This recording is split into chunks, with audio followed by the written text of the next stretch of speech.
Hello and welcome to FG Rides, coming from beautiful Pennsylvania, USA.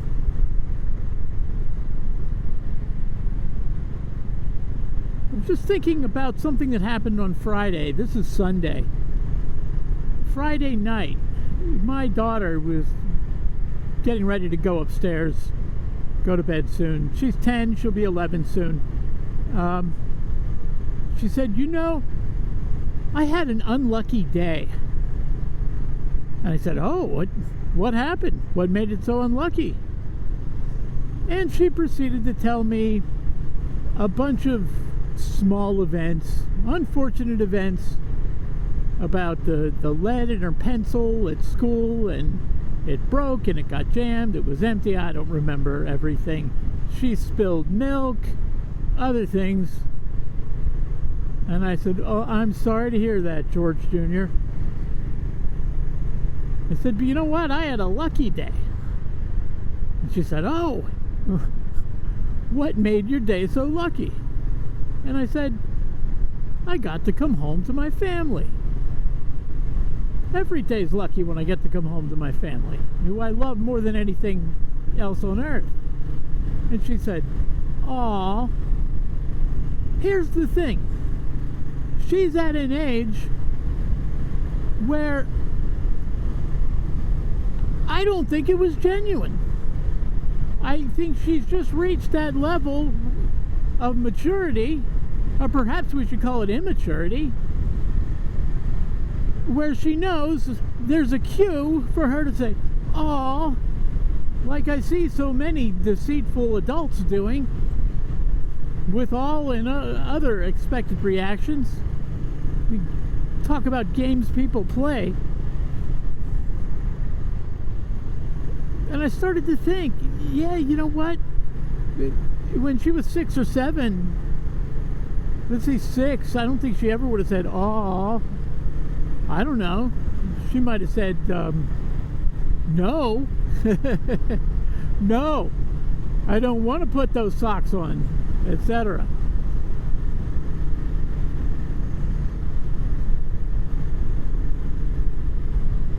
But it also made me think about luck and how I don't really believe in luck.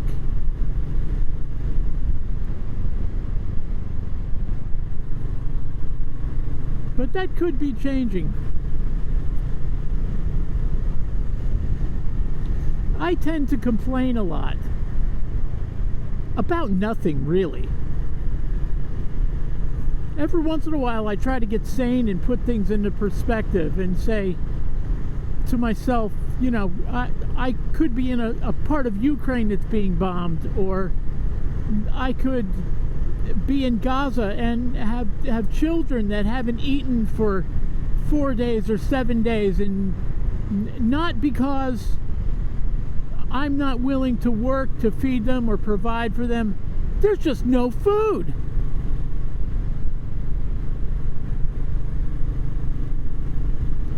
So luck in the abstract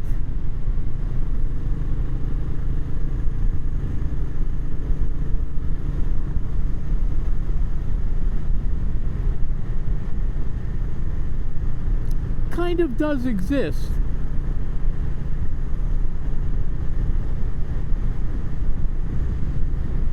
Of course, right after I try to throw some perspective on my own life, you know, 10 minutes later I'm complaining about something else.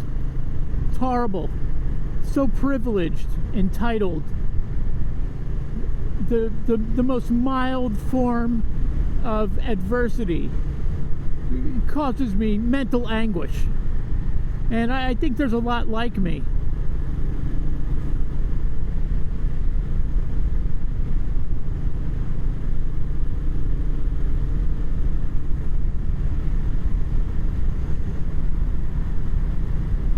And I imagine it's really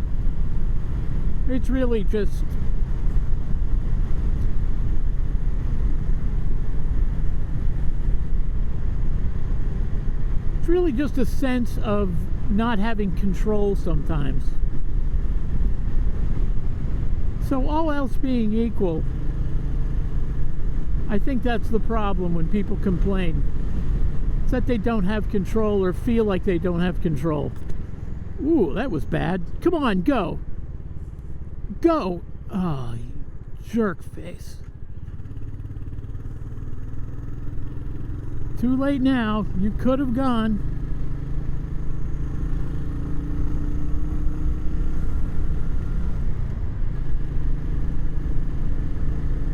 A box truck.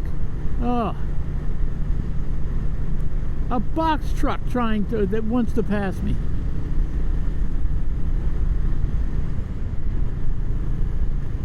I like those sweeping bends on that road, this road.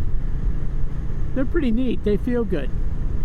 I'm a master of the corners because I slow down for them. I mean, I don't know my way around a corner, but at least I'm smart enough to slow down. Get to the other side of the corner, that is.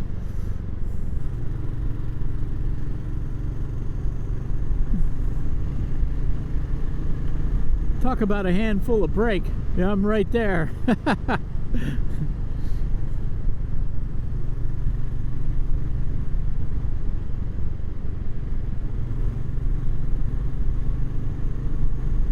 So I think there's a lot of people that don't feel they have control of their lives, and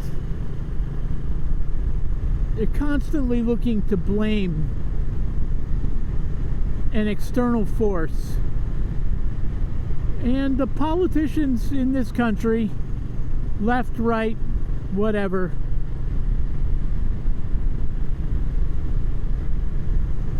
feed into that. It's not your fault. Whatever you feel you don't have control of, it's not your fault. It's somebody else that's taking away. It's immigrants, or it's billionaires, or, you know, it's college professors. College professors are the reason you can't get a date, you incel. Okay.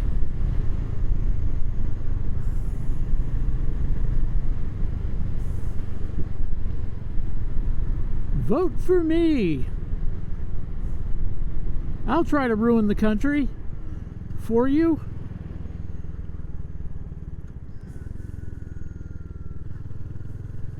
Oh, this is a great corner. A great corner to go slowly. A great corner to go slowly through. They're all great to go slowly through. Oh, okay. Boy, I did miss that road. I see. I don't really use my mappy thing, my Rever. I don't use it as a map. I'm just using it to record the route and speed and elevation, etc.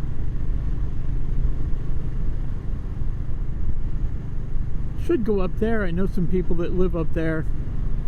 See whether they're out. I wouldn't just stop and knock, but if they were out, I would stop and see them. Haven't seen them in a long time. But I didn't. Beyond it, on to the rest of my life.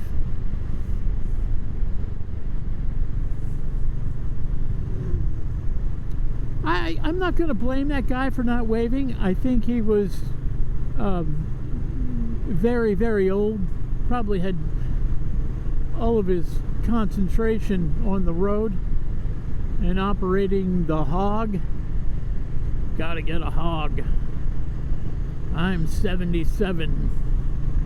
I can't be bothered with something reasonable. I need a hog. People will think I'm a girl if I get something reasonable and light.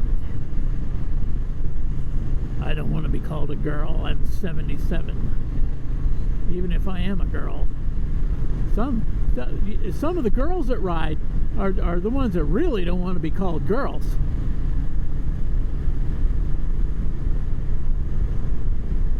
I know this lady. I don't really know her. I met her.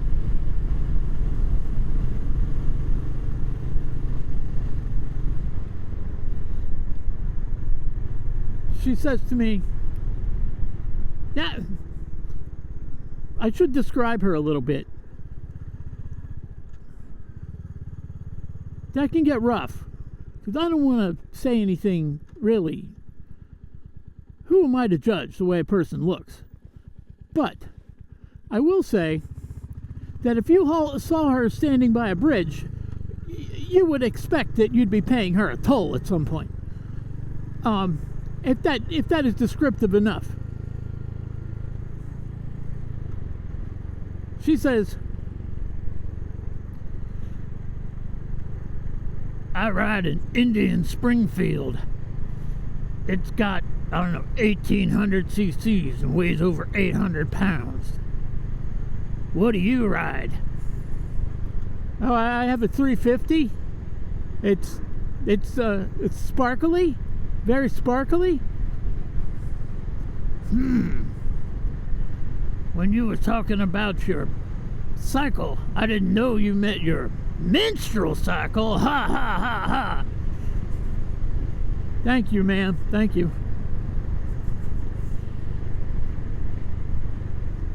God forbid somebody thinks she's girly. Weighs over 800 pounds. Swear to God. That's not an eerie sound.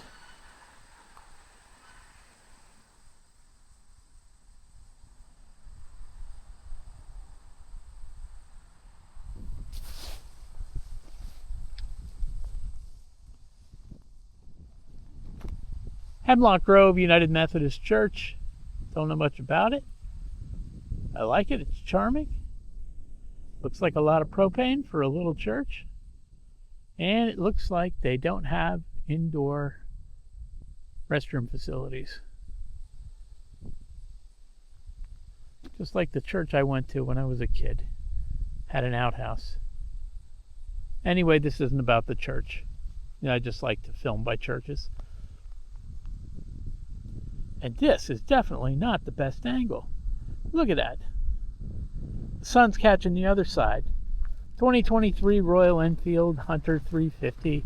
I've had it for a week now, a week and a day. Enough to get it very dirty. Look at that. Ugh. Gotta clean it. Gotta wash it off. Very pretty machine. Very nice to ride. Very easy to ride. Lots of fun. Got a little bit of wind, so I don't know whether this is getting recorded properly. I forgot my microphone at home. I was switching bags. These Kemimoto bags. I bought these over 2 years ago for to put on a Benelli that I bought. Ended up never riding the Benelli, but I could not figure out how to attach them to that motorcycle. And they laid in my shed, doing nothing. After I got the Classic, I put pannier racks on it. And I thought, you know what? I'm going to throw those Kemimotos on just so I can use them once, at least. That was all I did. Just once with that Classic. They didn't look right on the bike. Looked really goofy. I can put a picture of that here. So anyway, the one time I used them, threw some stuff in them, and when I got the stuff out at the end of the ride, I found an additional strap, which explains why I couldn't figure out how to attach them to the Benelli. There was another strap I hadn't pulled out of the bag and never figured that out. I like them though, they're not bad. They were really inexpensive. I got them off Amazon. I think they were $30, something like that. 24-liter capacity. Not bad. I still don't have them attached to this correctly. I just figured that out. They haven't gone anywhere today. And I just put them on last night. But yeah, I got to rework them tonight. I also put the bar end mirrors on that I had previously bought for the Classic. They are a major improvement. They're almost necessary. Those are perhaps the touring mirrors, because the stock mirrors on this are just the worst mirrors I've ever experienced on a motorcycle. Just horrible.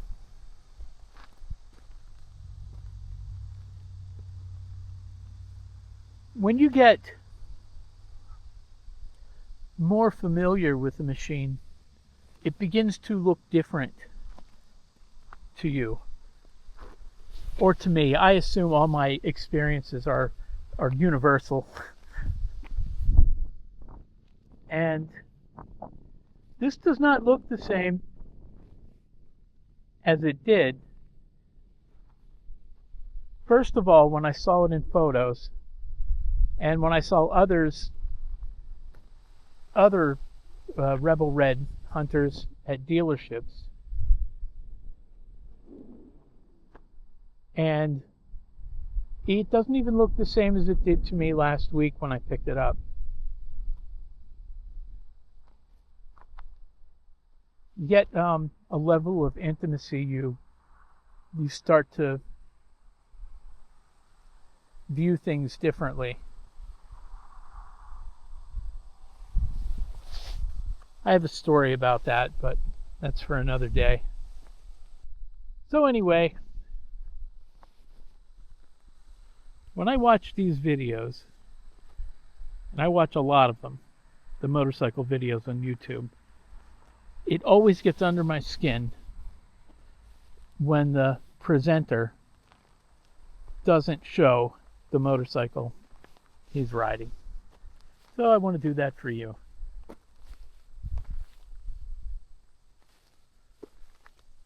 I just put gas in it, by the way.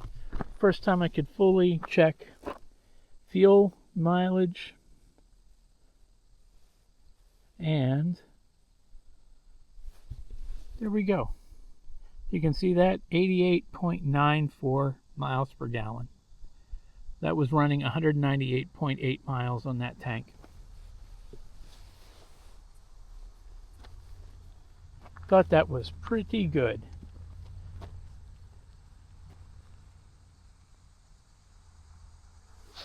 Okay, there we go.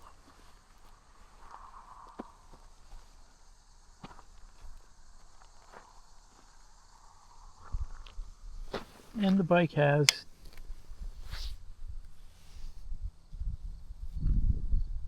650.5 miles on it now. Had 294 when I picked it up last week. Good deal. Let's get it in the sun one more time. We can behold.